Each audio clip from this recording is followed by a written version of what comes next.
नमस्कार दोस्तों, ये किताब गोपाल माथुर जी की मुझे उपहार में मिली। ये उनका उपन्यास है। हम सब जानते हैं कि गोपाल माथुर जी हमारे प्रिय चहेते आदरणीय कवि और उपन्यासकार हैं और उनका स्नेह हम सबको मिलता रहता है। तो आज मैं इस उपन्यास से एक अंश पाठ करने जा रही हूँ आपके लिए और इस उपन्यास पे काफ़ी कुछ लिखा भी गया है। इसका नाम है धुंधले अतीत की आहटें। इसलिए अभी मैं कोई टिप्पणी नहीं करूँगी, जो भी टिप्पणी करूँगी वो इसको पढ़ने के बाद और अगले अंश में।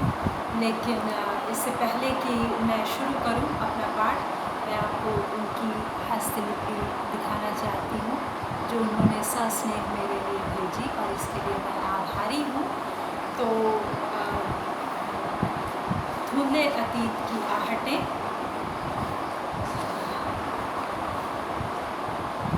ये खूबसूरत सी तस्वीर है समुद्री तट पर पत्थरों की, नारियल के पेड़ की। आप देख सकते हैं कितनी खूबसूरत तस्वीर है जो एकदम से आपको समुद्र तट पर ले जाए। और उसके नीचे लिखा है, शहर वह ही नहीं होता जिसमें हम बसते हैं, वह भी होता है जो हम में बसता है।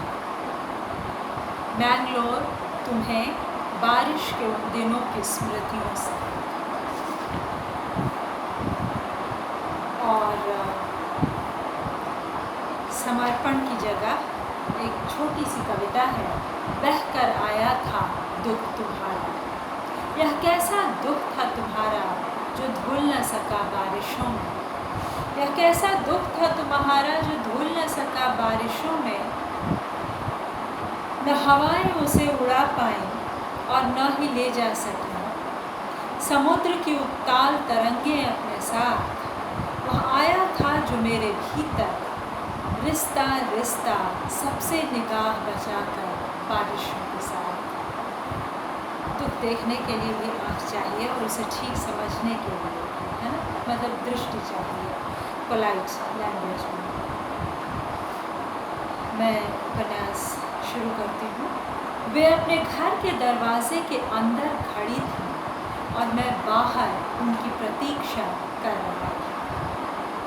अंदर और बाहर के बीच उनके घर का छोटा सा बगीचा था जिसके दोनों ओर नारियल के पेड़ लगे हुए थे। पेड़ों के तने पहली मंजिल पर मेरे अपार्टमेंट की छत से भी ऊपर निकल गए थे जहां मैं किराए पर रहा करता था। बाउंड्री की दीवारें बारिश में नहा नहा कर काली पड़ चुकी थीं और उन पर बीच बीच में हरी काई उग आई थी। पहली बार देखने पर भ्रम होता था जैसे उन्होंने लापरवाही से हरे और काले रंग से बना कालीन हवा में सुखाने डाल रखा। पर यह मैंने बाद में जाना कि यह भ्रम बाहर नहीं था बल्कि कुछ मेरे अंदर था, जहां नारियल के पेड़ों के बीच सरसराती हवा किसी संभावित से तूफान का आभास देने लगी थी और कुछ वहां दहलीज के अंदर जहां दरवाजे के उस पार खड़ी वे पता नहीं क्या सोच रही थी। अपने अपने भ्रमों से जूझते हुए हम सहसा अकेले पड़ गए थे। चलिए, थोड़ी देर बाद उन्होंने बाहर आते हुए कहा। मैंने ध्यान से उन्हें देखा। उन्होंने नॉर्थ इंडियन स्टाइल की प्रिंटेड साड़ी पहन रखी थी जिस पर बड़े बड़े हरे पत्ते बने हुए थे। उनके कंधे पर एक बड़ा सा पर्स लटक रहा था और उन्होंने अपने बालों की चोटी गूंथ रखी थी। घने काले बालों की लटों के छोटे छोटे गुच्छे दोनों कानों के पास से होते हुए गालों पर चले आए थे। चलिए ना, ऐसे क्या देख रहे हैं? वे मेरे पास आकर धीरे से बोली, मानो फुसफुसा रही।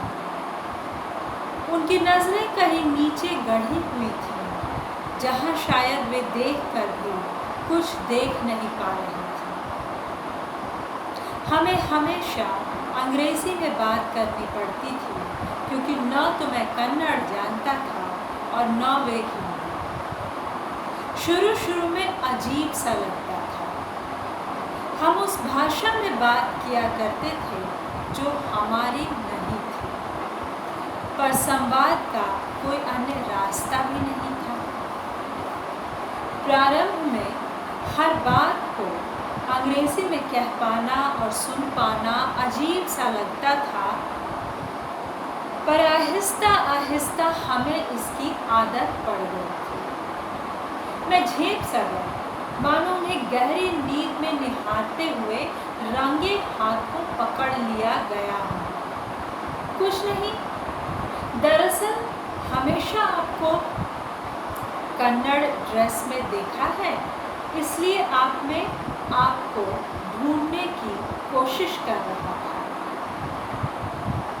सहसा वे हंस पड़ी, जैसे कि कॉलेज जाती हुई कोई लड़की हो। मेरे पीछे बैठते हुए उन्होंने पूछा, मिली? मैंने मोटरसाइकिल स्टार्ट की। एक बार कोई चीज़ खो जाए तो फिर वह आसानी से मिलती कहाँ है। मैं कुछ नहीं बोली। उनकी हंसी वहीं कहीं गिर गई थी। उन्होंने उसे गिर जाने दिया, जैसे वह उनकी न होकर किसी दूसरे की चीज़ रही हो। मुझे ऐसा नहीं कहना चाहिए था, मैंने सोचा।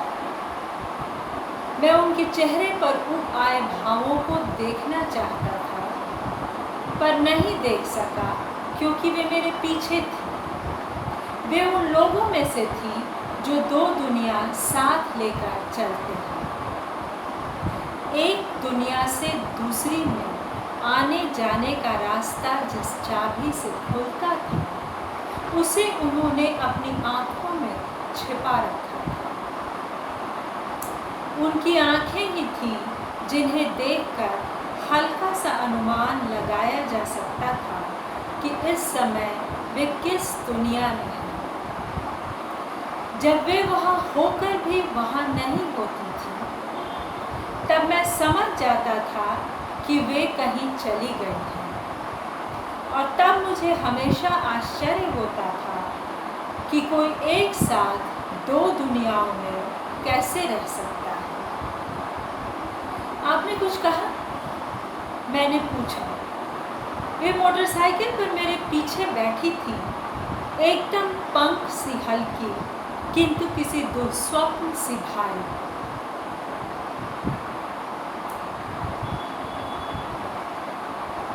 वे कुछ कह रही थी, पर मैं कुछ भी सुन नहीं पा रहा था। बार बार हवा के तेज झोंके उनकी आवाज़ को उड़ा कर ले जाते थे। बचे खुचे आधे अधूरे से कुछ शब्द सुनाई देने से पहले ही हेलमेट की मोटी परतों से टकराकर दम तोड़ देते थे। क्या सचमुच उस दिन उन्होंने कुछ कहा था? मैं सुनकर भी नहीं सुन सकूं। क्या इसलिए कुछ कहा? उन पलों का पूरा सच कभी कोई जान नहीं पाएगा। मैं भी नहीं, जो उनके इतने पास होकर भी कितनी दूर था। सारा शहर पांव तले बिछा हुआ था। मैंगलोर शहर मेरे लिए उतना ही अपरिचित जितनी कि वे स्वयं। उन दोनों को जोड़ने वाला धागा हवा में तना हुआ था, वैसे नहीं जैसे कोई रस्सी तनी रहती है, बल्कि किसी लंबी खिंची सांस की तरह जो मरने को जीने से जोड़े रखती है। पर यह सब बाद में जाना, बहुत बाद में। सब जाते हुए बारिश के मौसम की उदासी छत की मुंडेरों पर अकेले खटका करती थी। वे सावधानी से बैठी हुई थी कि कहीं असावधानीवश कोई स्पर्श हमारे बीच मेहमान बनकर न चला आए। न तो मैं उन्हें देख सकता था और न ही सुन सकता था, सिर्फ महसूस कर सकता था उनके भार विहीन भार को। एक ऐसा भार जिसके नीचे दबकर मेरे सारे अनुभवहीन होकर रह गए। फिर शहर पीछे छूट गया, शहर का शोर पीछे छूट गया, सच्चे झूठे सपने पीछे छूट गए, सुख का उन्माद और दुख की खरोंचें पीछे छूट गई।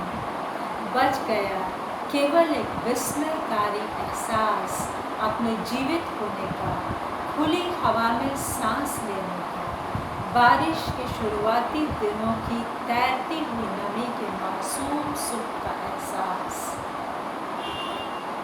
यहाँ से दाहिनी ओर मोड़ लीजिए, उन्होंने कहा। हवा हौले हौले चल रही थी और वही इस बार उसकी आवाज़ मुझ तक बहा लाई थी। जिसे मैं दाहिना कह रही थी, वहाँ नारियल और कटहल के पेड़ों का घना झुरमुट था और एक पतली सी पगडंडी उसके भीतर जा रही थी। मुझे आश्चर्य हुआ कि इतने घने झुरमुट के बीच कोई रह भी सकता है।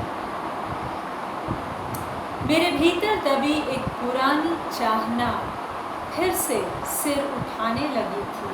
किसी बियाबान में बस जाने की चाहना, सबसे कटकर वीराना होने की चाहना, स्वयं से विलग होकर स्वयं को पहचानने की चाहना।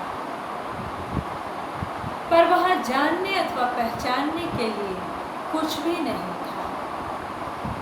पगडंडी को ढूंढने के लिए भी आंखों पर जोर देना पड़ रहा था। दिन का उजाला वहाँ शाम के झुटपुटे की मानिंद सहमा सा रुका हुआ था। शायद वह किसी को अंदर नहीं आने देना चाहता था, पर हम थे कि वहाँ पसरे सन्नाटे को चीरते हुए आगे बढ़ते ही जा रहे थे। तभी मैंने उसे सुना, रुक रुक कर आती हुई एक कराहती सी आवाज़, जो उस घने झुरमुट के बीच अपना रास्ता बनाती हुई हम पर चली आई थी। पर मैंने उस ओर ज़्यादा ध्यान नहीं दिया।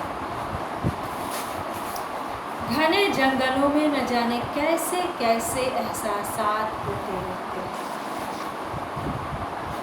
फिर सहसा वह दिखा, आधी झोंपड़ी और आधे मकान सा बड़ा घर, लाल केलू की ढलवा छतें, उखड़े प्लास्टर की दीवारें, पुराने दरवाजे, छोटी छोटी खिड़कियाँ और घर के बाहर नारियल और केले के पेड़ों वाला खुला आंगन। घर के पास ही अंगूर की बेलों का एक छोटा सा जाल भी दिखाई दे रहा था। मुझे लगा जैसे मैं सत्यजीत राय की किसी फिल्म के फ्रेम में चला आया हूँ। एक घने से कटहल के पेड़ के नीचे मैंने मोटरसाइकिल खड़ी की और उनके साथ साथ उस घर की ओर चला। पर घर की दहलीज पर मेरे कदम अपने आप ही ठिठक गए। एक छोटी सी बच्ची अपने टूटे फूटे खिलौनों से अकेली खेल रही थी। क्षण भर के लिए उस बच्ची का ध्यान टूटा। उसने उन्हें देखा और फिर वह भागकर हमारे पास आई और उनसे लिपट गई। उस बच्ची ने अपनी भाषा में उनसे कुछ कहा, जिसका एक भी अक्षर मेरी समझ में नहीं आया। उन्होंने बच्ची को अपनी गोद में उठाया और अंदर चले गए। वे असमंजस के क्षण थे। मेरे पांव वही जमे रहे। मैं ठीक ठीक तय नहीं कर पा रहा था कि मुझे उनके साथ अंदर जाना चाहिए या नहीं। पेड़ों के बीच बैठी एक बिल्ली मुझे यूं ही चुपचाप देख रही थी। चींटियों की एक लंबी कतार उभड़े हुए प्लास्टर वाली दीवार के एक छेद से बाहर आ रही थी। तभी वे बाहर आए। अरे, आप बाहर क्यों रुक गए? अंदर आइए ना। वह बच्ची अब भी उनकी गोद में थी। मैं भीतर चला गया। घर के भीतर, जो उनके पति के बड़े भाई का घर था, जहाँ वे अपने पिता के साथ रहा करते थे। वह एक छोटा सा अंधेरा कमरा था। कमरे के बीचों बीच एक खिड़की बाहर की ओर खुलती थी। वहाँ इतने पेड़ थे कि सूरज की रोशनी शायद ही उस कमरे में पहुँच पाती। वहीं कोने में एक पुराना पलंग बिछा हुआ था। पलंग के एक ओर 2 मुट्ठियाँ और एक छोटी टेबल रखी हुई थी। पलंग पर वह वृद्ध पुरुष लेटे हुए थे जिनसे मिलने हम इतनी दूर यहाँ आए थे। वे उनके पति के पिता थे। जहाँ वे लेटे हुए थे, ठीक उनके ऊपर क्राइस्ट की एक फोटो टंगी हुई थी। हमेशा की तरह यहाँ भी वे सलीब पर टंगे हुए थे और कांटों का ताज पहने अपनी वीरान आँखों से कमरे को देख रहे थे। क्राइस्ट की उस तस्वीर से आँखों की वीरानी का एक टुकड़ा फिसलकर उन वृद्ध की आँखों में भी उतर आया था। मुझे देखते ही वे उठ बैठे। उनके गहरे पके रंग के हाथों पर सफ़ेद रोएं फड़फड़ा रहे थे और गहरी नीली नसें अपनी जगह से ऊपर उठकर बाहर झाँकने लगी थी। कितनी मेहनतकश इंसान के हाथों की तरह, किसी मेहनतकश इंसान के हाथों की तरह मजबूत और स्पंदनशील। वे कौतूहल से मुझे देख रहे थे, जो उनके अभेद्य दुर्ग को यूं भेदता हुआ अंदर चला आया था। हम मुड्डियों पर बैठ गए। मैंने उनकी ओर देखा जिनके साथ मैं यहाँ आया था।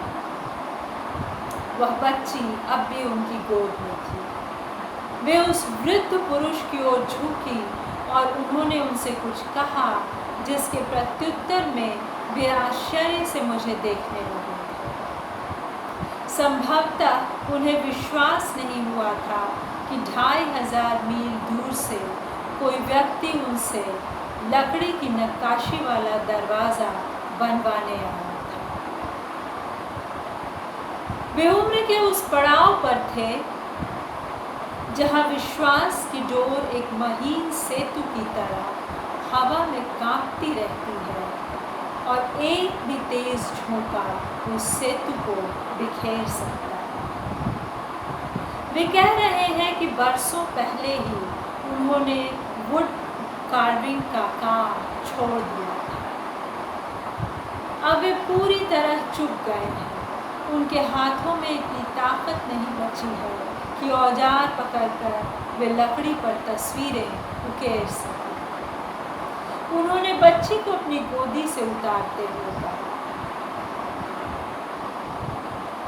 कमरे में पसरे अंधेरे में वह बच्ची उनकी साड़ी पकड़े हुए वहीं खड़ी रही, जैसे उसके सामने फिल्म का कोई दृश्य चल रहा है। मैं गहरी हताशा में भर गया था। मैंने उनके हाथों की कारीगरी का जादू देख रखा था और मैं चाहता था कि वे मेरे पुश्तैनी घर के लिए भी ठीक वैसा ही एक दरवाज़ा बनाएं जो जयपुर में था। क्या कोई उपाय नहीं? मैं उन्हें मनचाहा समय देने के लिए तैयार हूँ। मैंने कहा, मुझे कोई जल्दी नहीं। जल्दी उन्हें भी नहीं थी।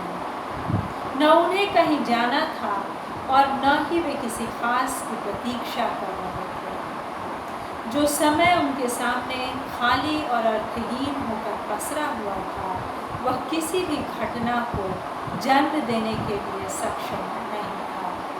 पर यह मैंने बाद में जाना कि उनका वह समय मेरे दिए हुए समय से किसी भी समय अपना मुँह चुरा सकता था।